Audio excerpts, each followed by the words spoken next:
Xo'p, kelesi topshirmamizga nazar olaylik. Bizda birinchi to'p 8 oyoq to'pi simli topshirma. O'sha masxut poemasi bo'yicha pastki keyipkir masxutning harakatini swot kestasiga solamiz. Pastavasizlar bu. Kelesi to'p bizda masxut to'pi, ya. Poema желісінің композиция kursuna tanıdı. Domino adisiga tushiramiz. Shu top Abay topunda topshirma 42-chi betdagi 7-chi topshirmani belgilab o'tirman. Ana umr shartlarida shag'in chiqarib yozaylik. Al topshirmaga 5 minut vaqt berib, bastaylik.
Masxuттың сұлу жағы таңдаған әлсіз жағы десек деймін деп жатыр. Әркім ойына байланысты болып, иә сендердің?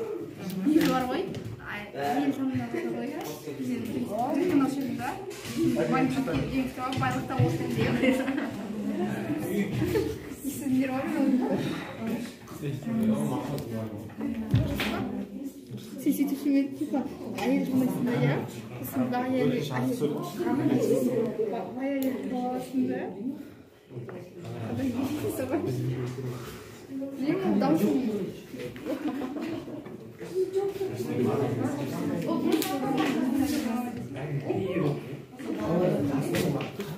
Тап беретіндіңіз ме?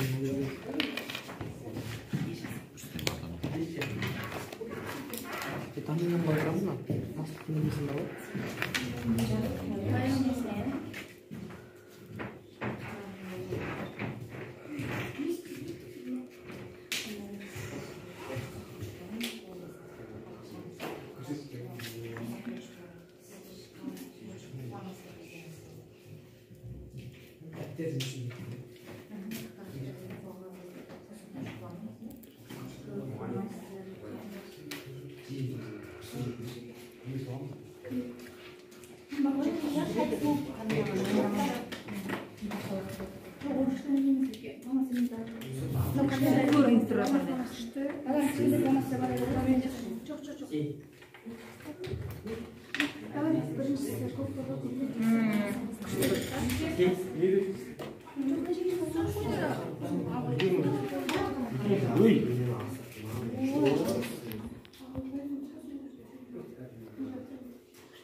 없이 없어 다음 게.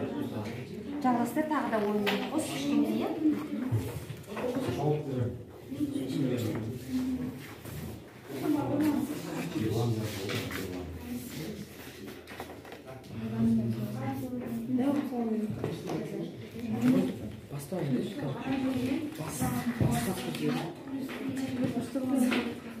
Бірінші сызып алыңдар. Сосын сызғаннан кейін соның ішіне жазыңдар. Семей қалуын жазыңдар. Данин оны сызып, одан кейін бар. Балалар, аяқтаған болсақ, бізде жұмыстарын тәмамдаған топтар бар екен, сол балалардың жұмысын тыңдай берейік. Кәне мында бізде Абай тобының балалардың шығармалар дайын екен, шығармаларды оқып берейік. Менде Масқот поэмасынан жалғасы. Масқот қызылалманы жеп, қыдыр шалдан батал, шәрісі жихан атанады. Уақыт өте келе Масқот талай ақылына көркі сай сұлу да келбес қыздарды кездестіреді. Алайда олардан мысық келбетіне ғана емес, тіпті ішкі жан дүниесіне де қарам таңдайды. Соңында ол өзінің анасына ұқсайтын Баян деген қызды жолықтырады. Баян оның сенімді серігі, әрі аяулы жар атанады. Олар ақырында бақытты да Баянды ғұмыр кешеді. Тамаша, жақсы сұрайды. Менікі ана өмір шырағы деген есі. Әлемде барлық адам үшін ананың орны ерекше болып келеді. Әрине, ақсып берген ана кімге жат болсын. Ана деген ерекше сөз. Ана әрқашан мейірімді болып келеді. Өз баласын әрбір ана қандай да бір қателік жіберсе де кешіреді. Ана балаға тәрбие беруде, бағып қағуда өзін ұмытады. Бар ойын балаға бөледі. Ана адамның жан дүниесінің сұлуы бар. Ананың махаббаты шексіз. Оны сөзбен дәлелдеу көрсету мүмкін емес. Анасы бар адамдар ешқашан қартаймайды демекші. Шынымен өмірде анасы бар адамдарды көрсең әрқашан жайнап күліп жүреді. Тіпті өзі де орта жасқа келсе де жасарып тұрады. Бұл да бір аналық күштің жолы. Я ана болу оңай емес. Ана болу деген дүниеге бала әкелудің өзі баланың бірге жанар дүниеге келгендей. Ана сыйғыламағын, есігінде шырқанын жұмағанын. Сол ән мәңгі кеудемді ұялайды, көкірегімнен шыққанша бұла жаным. Міне, ана деген осындай керемет. Әрқашан тілерім аналарымыз аман болсын. Жақсы, тамаша. Тауық балалар бар ма? Ал мирасты Тоққа берген анаға арналған шығарма. Қазақта қызды қонақ деген.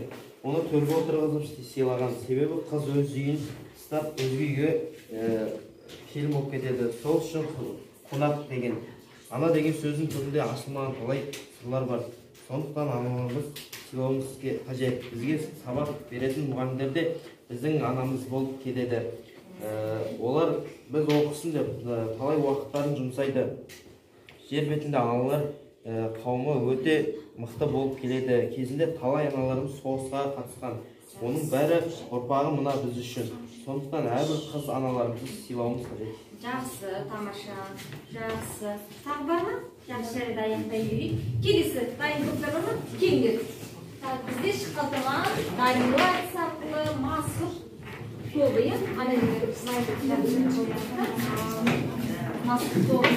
Баста. Сендерге берейік, композиция құрылысын қолдау болады, ал баста берейік. Ерас тыңдаймыз? Поэмасы. Номинация басталуы Масқот пен шалдың кездесуі. Байланысуы шалдың Масқотты талға ертіп барып, үш жемісті ұсынуы. Қасқаға болады. Даму Масқоттың қызыл жемісті таңдауы, шиеленісуі Масқоттың неге қызыл алма таңдағанын түсіндіруі. Шалға қызыл алманы таңдағанын түсіндіруі, шешімі шалдың Масқоттың ойынына тамсануы. Жақсы, тамаша. Жақсы, қыздар безендірген, иә? Жақсы, бұл топта барлық баланы салсын. Жақсы тұрайық, келесі. Абай тобы, келіңдер. Сегіз аяқ топ екен ғой. Сегіз аяқ тобында қандай тобында жақсырақ ғой. Бізге берілген Масқот поэмасындағы Масқоттың іс-әрекеті. Күшті жақтары шалдың басына қиындық түскен кезде келіп көмектесті және адамгершілік, мейірімді, ақылды. Әлсіз жақтарына келетін болсақ, менің ойымша Масқоттың әлсіз жағы ол қызыл алманы таңдағаны, әйелді таңдағаны деп ойлаймын. Мен оның нормасында болғанда ақыл білімді таңдау едім. Жақсы. Оның мүмкіндіктеріне, оның үш мүмкіндігі болған болады. Біріншісі оған білімді таңдауға мүмкіндік берілсе, екіншісі байлықты таңдауға мүмкіндік берілді. Бірақ ол сонда да сұлу әйел таңдау мүмкіндігін таңдады. Жақсы. қауіп қатері, егер ол білімді таңдаса, онымен сырласатын, біліммен бөлісе алатын адам табылмаушы еді. Ал егер байлықты таңдаса, оның байлығына бәрі қызығушы еді, көре алмаушылықтың әсерінен қауіп қатер туындаушы еді. Жақсы, тамаша. Өте жақсы, жақсы отырайық. Кеттік ал, балалар. Топтар бір-біріміздің жұмысымызды тыңдадық, иә? Енді бір-бірімізді тәні бағалап жіберейікші. Ең бірінші бізде, міне, Абай тобы шығармалы оқыған болады. Мүлданы сендер топтармен бағалап жіберейік. Шығармалар, ана тақырыбында тамаша шығарма болды балалар.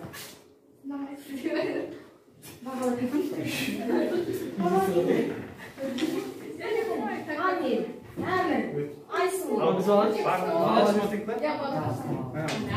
Маған олар жазған шығарма ұнады. Өздерінің деңгейінде жазсам, жақсы. Жақсы, жарайды, тамаша. Ал келесі топты Дариға, мына топты бағалаңдар келдір. Дариғадан Абай тобы бағалайды, Масқұт тобы. Масқұт тобы номинация арқылы. Масқұт тобы номинация жақсы қолданған, және оқиға желісін жақсы баяндаған. Жақсы, оқиға желісін жақсы баяндады. Келесі топты бағалап жіберейік. 8 аяқ тобын бағалайық, Масқұт тобы. Бағалай кетіндер. Сұлу әдісінен салып шықты жаңа. Бұл топта кемшілік жоқ деп айта алмаймын, бірақ бәрі жақсы жасалған. Тек безендіру. Кішкене безендіруі ақсап жатыр дейді. Жақсы. Келесі тапсырмамызға назар аударайық. Балалар оқулығыңызды ашайық. Келесі тапсырма. Оқулығымыздың 41-ші бетін ашайық.